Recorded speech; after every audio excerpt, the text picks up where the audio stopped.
Okay, we will go ahead and get started here. Thank you for joining us. My name is Jamie Staten, and I'm the Family Engagement Specialist here at TRECA. We are recording this session. For anyone that wasn't able to join us live, we will have the recording for that. You will want to keep yourself muted if you are not speaking throughout the session so we don't get a bunch of feedback or static. And we will allow time throughout the session where you can ask questions and you can unmute yourself then, or you can put your question in the chat box, whichever you're more comfortable with. So for today's session, we're going to be talking about the college process, important information on the college application process. And we have several different topics that we are going to highlight today: college planning and applications, the ACT and SAT, college scholarships, and the FAFSA and financial aid.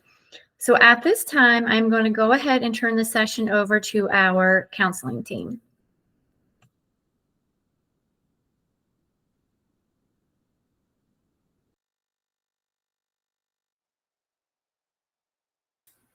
Good morning. My name's Mrs. Ballinger, and I'm a counselor for 9 through 12 students. We're going to start with a Mythbuster question. True or false? Just think about your answer, and we'll let you know what the answer is in a minute. College planning begins your senior year. What do you think about that? Okay, that is false. College planning actually begins much earlier. This slide talks a little bit about what you might be doing your 9th grade year and your 10th grade year. For your 9th grade year, you want to get involved with extracurricular activities. That would mean maybe some leadership opportunities, some volunteer opportunities, sports, clubs. Colleges want to see students that are well-rounded and have a lot of balance, not just good grades, but some other things as well. Maybe that they care for their environment, that they care for their fellow man. They want to see some passion. Okay. Scholarship applications. There are so many scholarships out there.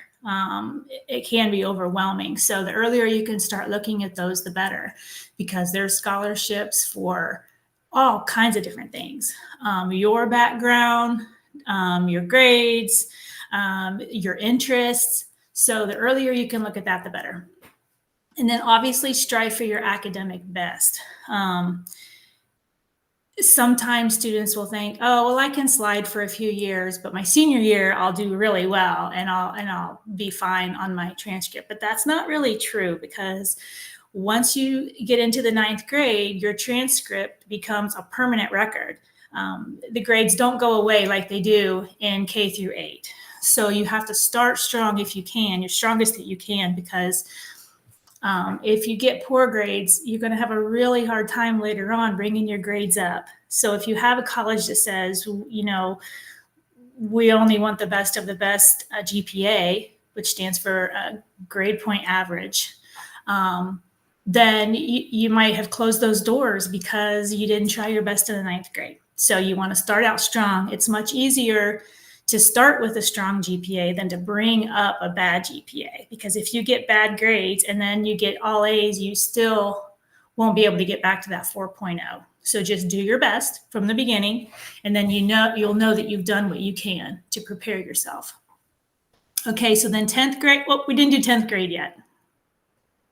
10th grade, start thinking about your future. Based on your path, you may not need a 4-year degree. Perhaps a 2-year trade school or community college is needed. So depending on what your interest is, you know, some careers take a lot of college, a lot of years, other careers not so much. So you might start thinking about that as well. Continue to strive for your academic best and apply for scholarships, something that you probably started in 9th grade.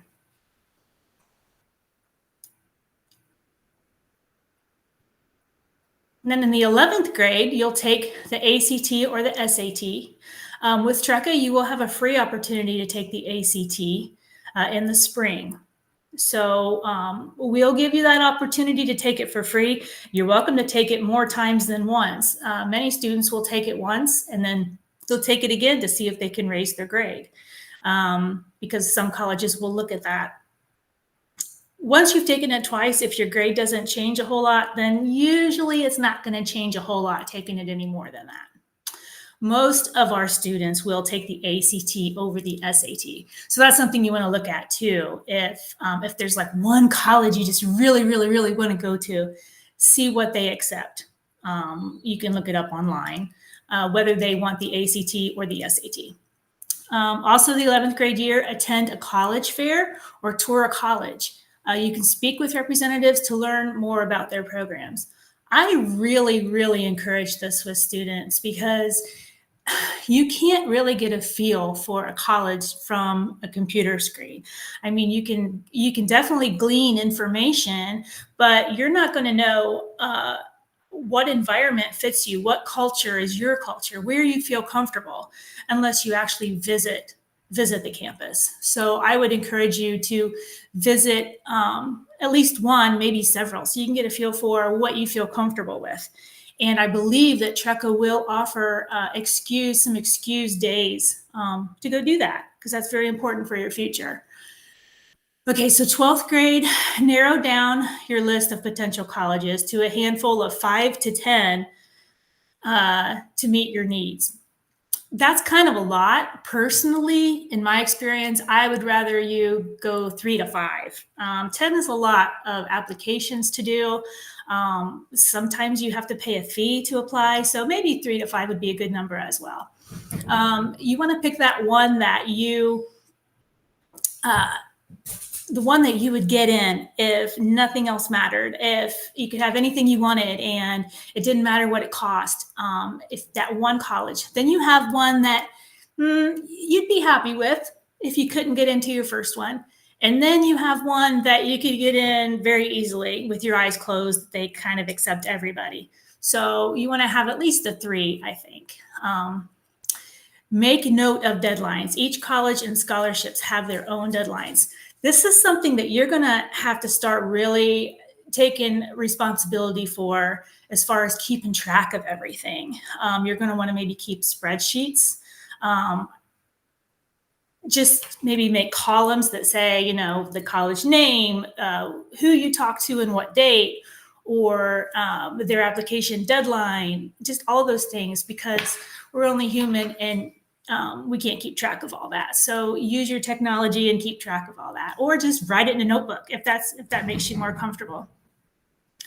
Any recommendation letters you get, and maybe that comes later, but I'll go ahead and say it now. Any recommendation letters that you might get from teachers or any essays that you write, keep copies of all those. You don't need to redo an essay for every single college. So keep track of all those, because a lot of times you can save yourself some work and just send the same one to different places. Fill out applications. Follow your directions carefully and double check spelling and grammar. Don't be afraid to get help with this from your teachers. We'll help you, counselors, friends. Maybe they'll see something on there that you miss, a typo, or maybe you forget something that you did, and maybe your mom or a sibling or a friend can say like, hey, well, what about the time when you volunteered at the Humane Society? Don't be afraid to get help with this. People can really help you with this. College recommended credits. In order to make your college application strong, consider taking the following courses in high school. Advanced Sciences, 4 years of science, chemistry, anatomy, physics, or a lab-based science. We adopt the state minimum for graduation requirements, and that would be 3 sciences, physical science, biology, and then 1 advanced. But depending on how competitive you want your transcript to be, and maybe if you want to go to a really competitive college that's really hard to get into, you might consider maybe a 4th science. I'm not saying if you don't take a 4th science, you're not going to get into college. Please don't think that. But it's just something to consider. We don't actually offer anatomy at TRECA. But there are other opportunities to take particular science classes if you're interested in that through maybe CCP, or maybe you brought an extra science in from another school. So just keep that in mind. At Trekka, we offer chemistry, physics, and zoology. We also offer environmental science, but I don't know that that's really considered an advanced science. Okay, advanced mathematics. We have advanced math. Through Trekka, a lot of students will take algebra, geometry, algebra 2, and then go to consumer math, which is maybe a little bit easier than algebra 2. Advanced math would be a little higher. So that's something that would make your transcript more competitive as well, if you think that, math's your thing and you can do that. And then also a minimum of 2 years of the same world language. World language is not a requirement at Trekka, so you don't have to take Spanish, French, German, but some colleges do want to see that. Again, I'm not saying that if you don't take one of those, you won't get into college. Don't think that. But it'll help you. It might help you, depending on the school. They might see 2 transcripts, and this person hasn't taken any, and this person took Spanish 1 and 2, or maybe even Spanish 1, 2, and 3. They might pick this one. So just something to keep in mind. Okay, another Mythbuster question. The name of the college you attend is important. What do you think about that? Do you think that's the most important thing, or not really too important? Okay, the answer to that is false. It doesn't really matter. As long as it's an accredited college, you don't want to pick some college online that you've never heard of without consulting someone to make sure it's a real college. But it doesn't matter. Ohio State, Columbus State, those are 2 that are both very respected. And a lot of times you might even transfer colleges. So the name of the college you attend is not important. You have to find the one that fits you. Okay, college planning and applications. Things to think about. Enrollment, like what do they require for enrollment? The location. Location is like, some students want to go far away to college. Maybe they want to see the world. Maybe they want to get away from their families. So maybe they want to go far away. Other ones, they want to live at home as long as they can, and that's perfectly fine too. So location is important. Also, maybe you want to be close to the ocean. Maybe you want to be close to the mountains. Think about the location that you might want to. Maybe you want to be able to come home for Thanksgiving, drive a couple hours. So think about those kind of things too. What activities does the college offer? Maybe you love basketball and you'd like to play basketball, or maybe you love chess. Maybe you are strong into the Fellowship of Christian Athletes. Things like that you can look at too to see what they offer. Student life. You're going to get a better idea of that when you visit the college. You might be able to see some pictures and stuff online or brochures, but that's not always what you see in the pictures, isn't always the feel you get when you get there. So that's another good reason why you might want to visit the college. The cost and financial aid package. I always tell students, don't look at the cost and have sticker shock. I mean, college is expensive. There's no way around that. Every college is going to be expensive, some more than others, but there's a lot of ways to get money from the college. Ms. Haberman-Ballin is going to talk later on about filling out a form where the government will say, hey, this college costs $20,000 a year. This student's family can pay only this much. So we're going to put together a package to help this student go to our college because we want this student at our college. So don't worry about the cost as much. Don't have the sticker shock, because that's not the price that you're probably going to be paying. So don't let that totally make you turn away from college, please. Academic offering. Not every college offers every program. So if you want to be an optometrist, the person that gives you eyeglasses, not every college is going to offer that program. So if you know what you want to do, then you have to make sure you choose a college that has that program. If you don't know what you want to do, that is totally fine. over 80% of incoming freshmen in college don't know what they want to do. That's totally fine.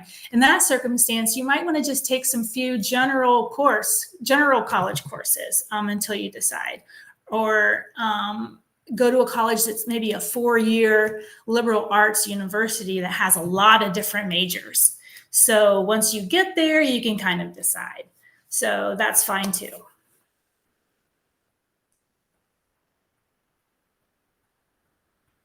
Okay, Mythbuster question. Is this true or false? I can apply for colleges even though I do not know my college major yet. Give that some thought. Okay, the answer is true. You can apply for colleges even though I do not know my college major yet. And I kind of touched on that a little bit on the last slide. A lot of students don't know what they want to do, or they think they know what they want to do and they get there and they change your mind. So yeah, you can totally start doing that even if you don't know what you want to do. I think that's all for me, so I will pass the microphone. Thank you. So I'm Amanda Varney. I'm the Student Pathways Coordinator here at TRECA. So let's talk a little bit what's involved in a college application. Most of the you always apply online for applications. That's the preferred method for schools. If you're looking to apply to multiple colleges, then the Common App might be the best route for you, just because what's nice about the Common App, it's one application for all the schools. Where maybe you're thinking of applying to 1 or 2 colleges, then it might be best just to apply directly to the college, because the Common App might have more items that you'll need to complete compared to that application that the school is requiring. So it might be less work for you if you just apply directly to the college. There's also typically with college applications, there is a fee. So check in with our college and career specialist, Jennifer Hobman-Bolin, who's here today, to see if you're eligible for that, if that's something you're interested in. And that eligibility is based off your family's home income. So at the start of every school year, we ask you to fill out that student information packet. That helps us identify if you're eligible for the waiver. Part of also the college application, they might ask for your ACT and SAT scores. These can be submitted directly through that test site's portal, or it will be listed on your TRECA transcript if you had taken the ACT with us, or it's something that your previous school, or if you provided to us. Next is a letter of recommendation. Some schools require this, while others it's optional. A teacher can fill this out, or a trusted mentor.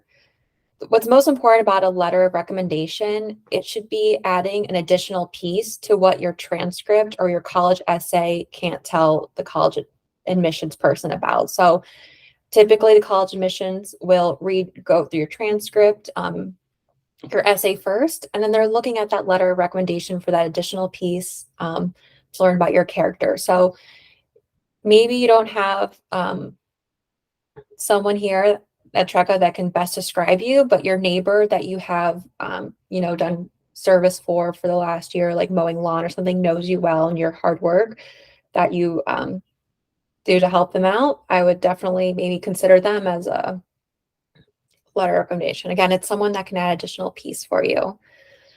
And then a transcript. All colleges are going to require a transcript, and you can just do that at treca.org/transcripts. There's a form there you'll fill out. Our registrar team is awesome, and they'll send that off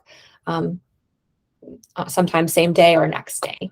Can you move on to the next slide, please? Yes. Can I add a little side note just for our parents and families? For the ACT and SAT test scores, as a parent that has recently went through this, I would suggest, and you can do this through the ACT, have the test score sent directly from ACT to whatever schools you're looking at, because you get to send them for free. I think you get 10 choices, maybe, I'm not sure. Some of the colleges that we looked at, it is on the high school transcript if you take it, but some of the colleges don't consider that an official ACT test score transcript, so they'll want you to send it anyways. So if you request it through the ACT, that way it's free and you don't have to pay for it. Just a little side note. Yes, thank you for that reminder. So kind of break down your senior year, what college applications will look like. In the fall semester, first encourage you to check in with your school counselor just to confirm you're on track to graduate, meeting credit requirements, testing requirements, and you're set up for success for the spring.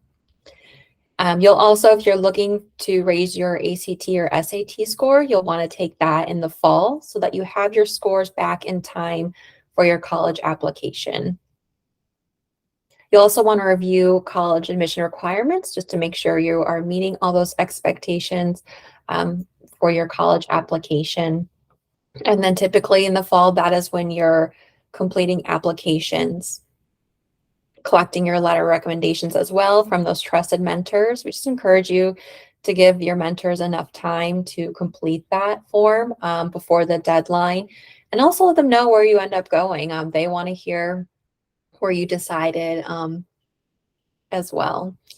And then this is the time also to apply for college scholarships, and we'll talk more a little about that later. If we move on to the next slide, we're going to talk about spring semester and what that looks like. Again, encouraging you to check in with your counselor and or advisor just to confirm you're still on track to graduate. You'll also start the FAFSA and then completing that form and then learning more about the packages.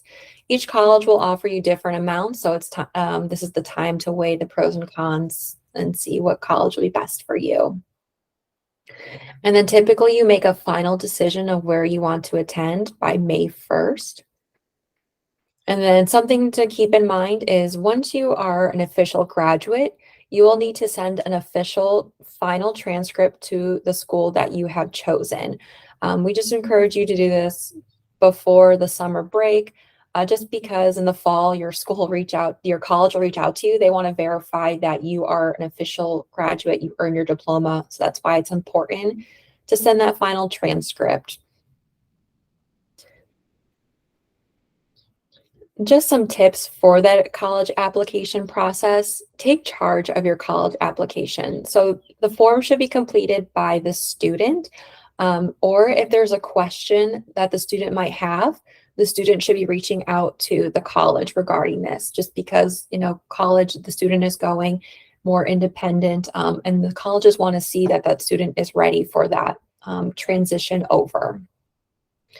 Also stay organized. There are going to be different deadlines and requirements. So you know yourself best if you prefer to keep notes on your phone, maybe a Google Doc, just keep track of those deadlines so that you're not missing any important dates. And then lastly, communicate. Communicate with your parents the process you're going through, your counselor, your recommended teachers. Again, even though you're taking charge, you still have the support of your trusted mentors and your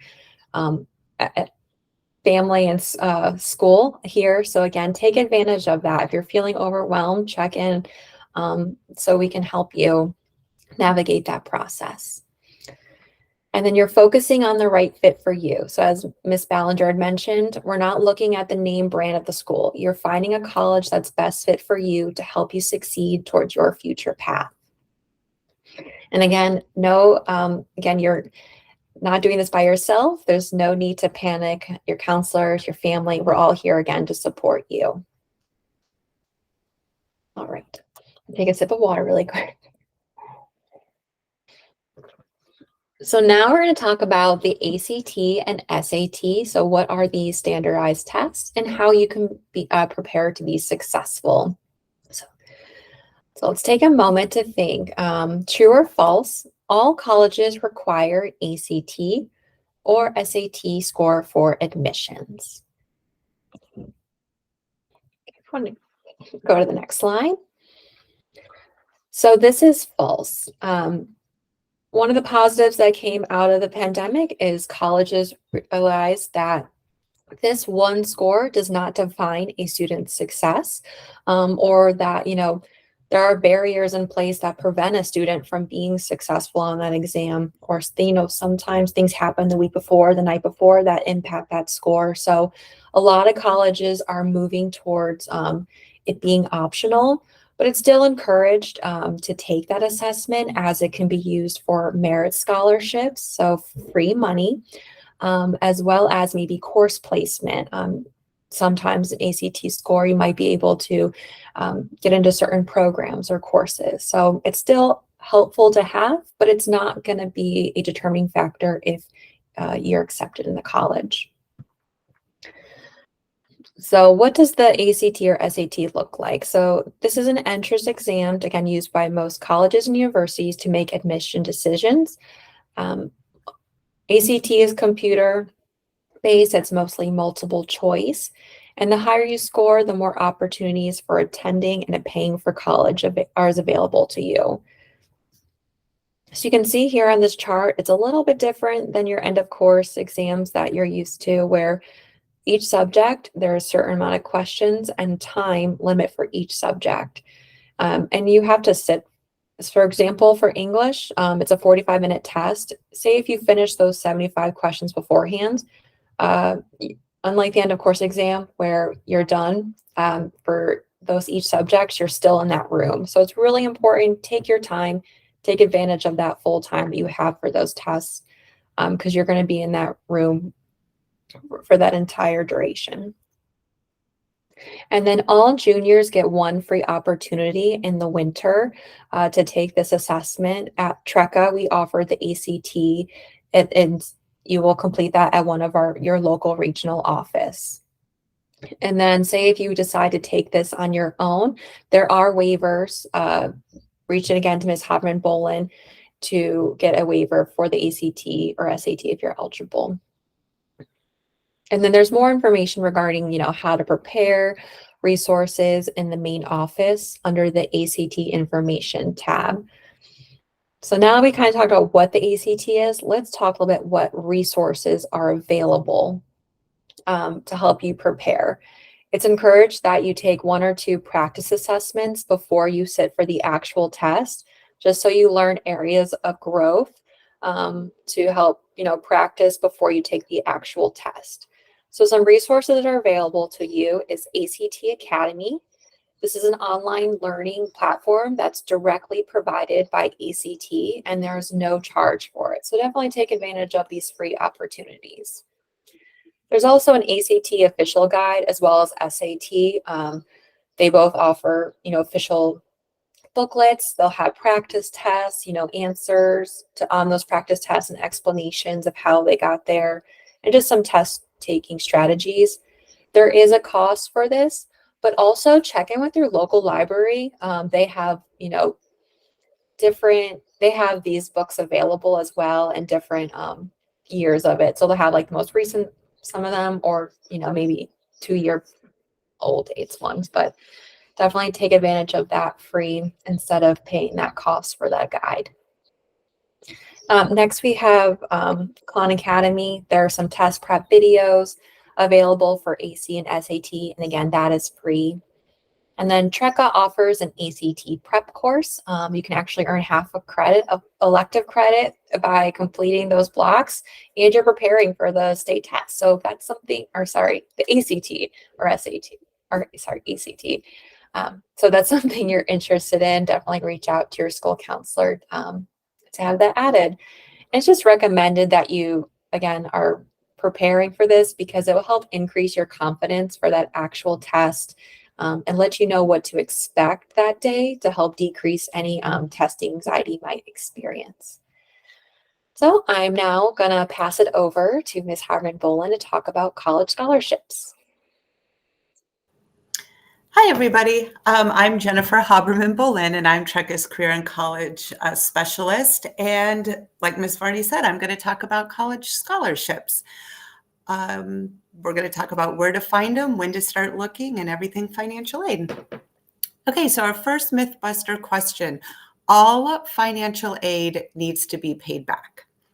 So think about it. Any sort of financial aid that you might get to help pay for college, you will need to pay back. Is that true or false? It is false. And we are going to talk about the different type of financial aid over the next couple slides. Okay, so there's two different types of financial aid. The first one is grants and scholarships. So think about grants and scholarships as free money. This is money that you do not need to be paid back. So obviously, we want students to be able to get as much grant and scholarship money as they can because they will not need to pay that back once they're out of college. Loans are definitely, that's money that needs to be paid back. Okay, so let's focus on finding the free money. So a common question is, where do scholarships come from? Okay, there's scholarships out there from so many different entities. They come from private foundations, nonprofit organizations, local agencies, employers, colleges have their own scholarship programs. There's national scholarships that students can apply for. So we're going to kind of break those down in a little bit. So how are scholarships awarded? So Ms. Vardy and Ms. Ballinger kind of talked about applications, how to get involved and make your application really stand out. You want to do the same thing with your scholarship applications. Each scholarship is unique based on the entity that is awarding that scholarship. Some common themes that scholarship organizations look for is your grade point average, your GPA. Which is why it's so important to work as hard as you can in all of your classes to get the best grades that you can. Some might look for athletic achievement, extracurricular activities, like Ms. Ballinger said. Are you involved in your community? Are you involved in Boy Scouts or Girl Scouts, or were you involved in band or your local theater? Some scholarships are geared for the intended major or college that you're going to. So as you're looking around, you might see a scholarship that is for, someone who wants to major in music or wants to major in veterinary science. Some scholarships will definitely look for volunteer experiences, hobbies, clubs. If you're part of maybe a photography club through, your local community, they might offer a scholarship. And a lot of scholarships at the local level are based on the county that you live in. So let's say you live in Marion County. There might be a Marion County foundation that, will offer scholarships to students that live in Marion. Okay, so I like this one. Students can start looking for scholarships once they enter high school. So Ms. Ballinger kind of referenced this a little bit earlier. And this is true. A lot of times we think that scholarships are only for seniors, which the majority are. However, there are some scholarships that underclassmen can also apply for. Okay, so when should you start looking for scholarships? Local scholarships. The majority of the local scholarships that maybe are offered through the YMCA or a community foundation or your employer, they might be available to students to apply during their senior year. When you find a scholarship you're interested in, that scholarship will say who's eligible. So some might be for juniors and seniors. Some might be senior status only. Some might be high schoolers. So that's why it's really important to read the requirements of that scholarship to see if you're eligible to apply. You might hear scholarship season. Scholarship season is usually in the fall and winter months. That's when a lot of the local scholarships or state scholarships open up. A lot of times November, December are the big months that scholarships become available. And then they will, be awarded in January or February. So we referenced, senior year, definitely that's when you want to ramp it up. However, all high school students, so 9th through 12th graders, can search national websites for potential scholarships. They'll all have different deadlines. So once again, it's really important to be organized. And we'll go over those national scholarships in a minute. And the minute is up. So here are the national scholarships. These are some really popular websites: finaid.org, fastweb.com, goingmerry.com, scholarshipowl.com. There are a lot of different scholarship organizations. These just tend to be the most popular national ones. There is a tab. All 9th through 12th grade students have access to the Find Your Path Career and College Information Brightspace page. There will be a tab, it's not open quite yet, titled Scholarships. So you will want to click on that. I have listed a lot of local scholarships. So in this little screenshot, you might see Cincinnati area students. If you live in the Cincinnati area, you'll want to click on that link, because then you'll be able to see local scholarships that you would be potentially eligible to apply for. Right below it, Dayton, Montgomery County students, same thing. If you live in that region, there might be some scholarships that you're eligible for. Okay, so you have found a scholarship that you want to apply for. You're meeting the eligibility, you're very excited about it. What information do you need to provide? Once again, each scholarship is unique, but these are some common trends that scholarships tend to ask for. They'll want to know your current GPA, your current grade point average. If you're unsure, reach out to myself or your school counselor, advisor, and we can definitely get that information to you. Your graduation size. They want to know how many students attend your high school and are 12th graders. So what is your class graduation size? Some scholarships require an essay. They will give you the essay topics on the application. And so once again, you want to make sure you answer those topics fully. Maybe reach out to your school counselor or your English teacher to have them help double check your spelling or grammar. Letters of recommendation. I know we talked about that with the applications. Many scholarships will require 1 to 3 letters of recommendation. So if you get a letter of recommendation that you attach to your college application, keep a copy of it, because you might be able to use that same letter for one of your scholarship opportunities. And please, whoever you ask for that letter of recommendation, give them time to write it.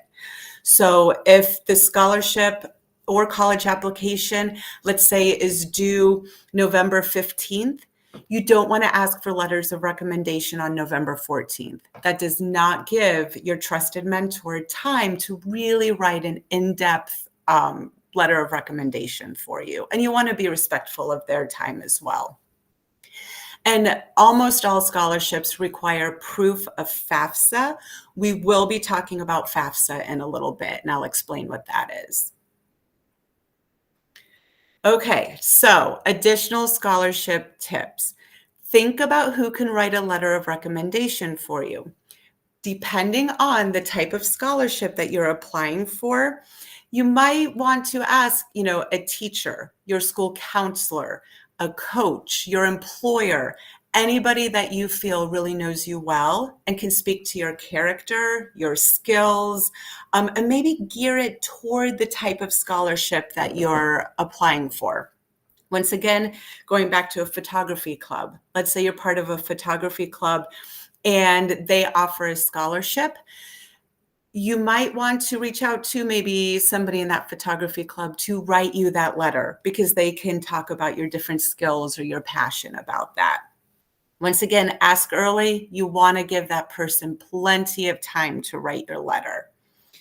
There should be no fee to apply for a scholarship. This is very important, especially with the national online links or any sort of online scholarship you might find. If there is a fee, be very careful. It could be a scam. Almost all scholarships are free to apply to. Pay attention to deadlines, so important. If a scholarship says the application is due by November 15th and you hand it in November 16th, you will not be considered for that application.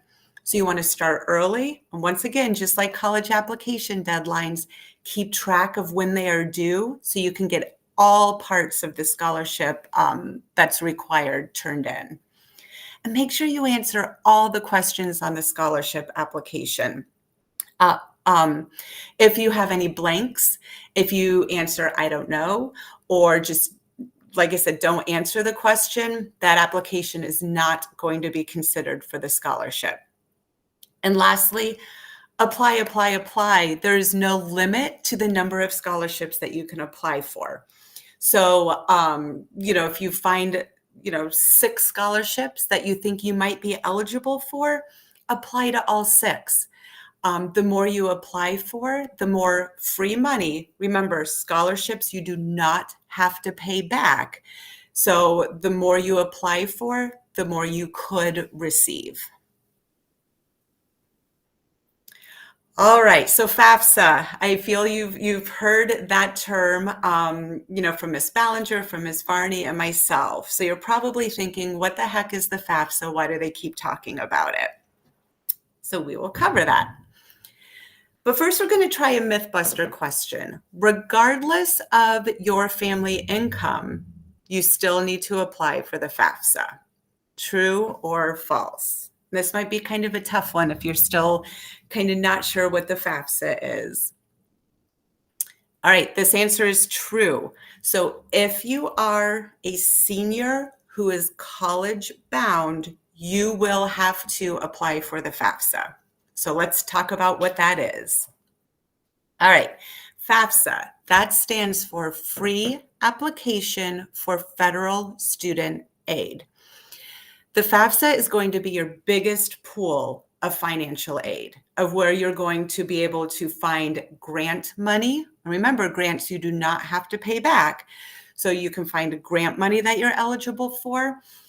If you do have to take out student loans, that's where you would be able to access low interest federal student loans, as opposed to going to a bank where maybe you would have to, get a loan with a higher interest rate, which means you're paying back more money. So the FAFSA is federal money that the federal government has set aside to help students pay for their college. Okay, the amount changes yearly. The amount for students, if they qualify for the maximum FAFSA money for this school year, was $7,395. Okay, so think about that. Depending on your family income, you could qualify for $7,395 to help you pay for your college, and you do not have to pay that money back. Next slide, please. Okay, so once again, why do you have to submit the FAFSA? The first one is you could qualify for need-based grants or loans. Once again, grants you do not have to pay back, or you could unlock access to low-interest federal student loans. Another reason, colleges require FAFSA information. Okay, so when you fill out the FAFSA, there's going to be a spot where you can mark which colleges you want this information sent to. I encourage students, please, please, please list any college that you've applied to, any college that you think that you might apply to. Colleges require this information to be sent to them because that helps them determine their individual financial aid package for you. So Ms. Ballinger had referenced, don't let the cost of the college deter you, to applying to that college. Each college, when you Google it and you see what it is, there's the cost to attend the college, then there's the true cost. The cost is the sticker price. Think about if you're buying a car, the sticker price of the car. The true cost is what you would be paying after all of your scholarships are applied. If you qualify for FAFSA grant money is applied, the loans that you take out. So you would see that number go down. Another reason for the FAFSA, like I referenced during scholarships, a lot of scholarships require proof that you submitted your FAFSA because they want to make sure that you have sought out as much grant money as you can. All right, so when can you submit your FAFSA? The FAFSA is something that you will submit every year that you are in college, okay? So you will submit the FAFSA your senior year if you plan on attending college right out of high school, okay? So if you're a senior during this year, 23-24, and you plan on attending college in fall of 2024, so next fall, you need to submit your FAFSA this year. The FAFSA usually becomes available on October 1st of every year. They are making changes to it this year. So if you're a current senior, you will be able to complete the FAFSA beginning in December. Okay, so we talked about deadlines. We talked about keeping track of when things are due. This is a very, very, very important date to make note of. December 2023, you need to fill out your FAFSA. The earlier you complete it, the better. You don't want all that money that the federal government has set aside that college students all over the country are vying for. You want to make sure that you fill out the FAFSA earlier so you have a better chance of getting a higher amount. And also, each college has their own priority deadline. So as you're looking at when their application is due, a lot of colleges will also let you know, hey, we need to receive your FAFSA information by a certain date. So you just need to make sure to make note of that, complete your FAFSA, include the colleges on your FAFSA form so that information is automatically sent to that college. All right, so this is just a tip, some information that you should have handy before you start filling out the FAFSA. You are going to need to know your Social Security number. You're going to need at least one parent to assist you with the FAFSA. They're going to need to know their Social Security number. Most recent tax return. One of the changes that they're making for the FAFSA this year is that when you are filling it out, it will automatically link to the IRS. So, that financial information should auto-populate on the FAFSA. I say should, there's always glitches. So, if you have, your tax return available that you had submitted, it will just, make things go smoother in case there's a glitch. You'll need current bank statements. Once again, the list of colleges that you're interested in and thinking of applying. If you put 8 colleges down to receive your FAFSA information, but then you decide, I think I'm only going to apply to 3 of those colleges that you listed, that's okay. If you have the FAFSA information sent to a college that you don't end up applying to, that college just destroys that information. Okay? But a college that you're applying to and hope to attend, they have to receive that. And then FSA ID. You will create an account with the FAFSA, and that's how you can electronically sign that application. Okay, where do I go to complete the FAFSA? This is the only website that you can go to complete the FAFSA. Okay, once again, there is no cost to completing the FAFSA. So if you find yourself starting to fill something out and it asks for a credit card number or for Venmo or PayPal, you are not on the correct site. Okay, so you go to FAFSA.gov. This is what you should see, this screen. All right, if you've never filled out the FAFSA before, where it says new to the FAFSA process, you're going to click start there. That's how you create your account. You get your FSA ID, which once again, you will need one as the student and a parent will need one as the parent. And then the FAFSA, you can begin filling it out. Okay, please, please, please, when you create your account, you will come up with a username. Write that username and password down. You will need that same username and password for every year that you are in college and filling out the FAFSA. Okay. So write it down, keep it in a safe place. So, if you create your account December of 2023, and then you're filling it out again in fall of 2025 as you get ready to start your sophomore year, you can remember what it is. Because once again, it's going to be completed every year that you are attending college. And once again, submitting the FAFSA is free. Only use that website that we've referenced before. If it ever asks you for credit card or payment, you are not on the correct site. So please do not keep going on that site. Okay, so this is something new that the Ohio Department of Education shared out with us. This is the college movie.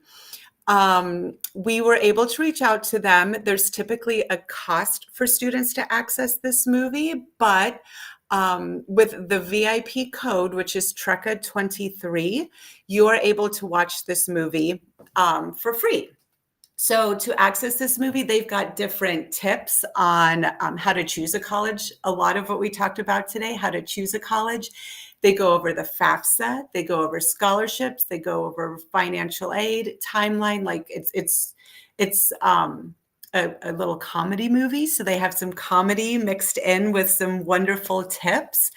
To access this movie, you would just go to www.thecollegemovie.com. There's going to be a button that says rent this movie for $5. You're going to click that button. You're going to put in the code TRECA23 where it asks for a promo code, and you will be able to access this movie for free. So I encourage you, to check that out. I know that we're recording this session. So if you want a copy of this recording, just so you can go back and kind of listen again, feel free to let us know. We'll send you the link. But I believe that is everything. Does anybody have any questions?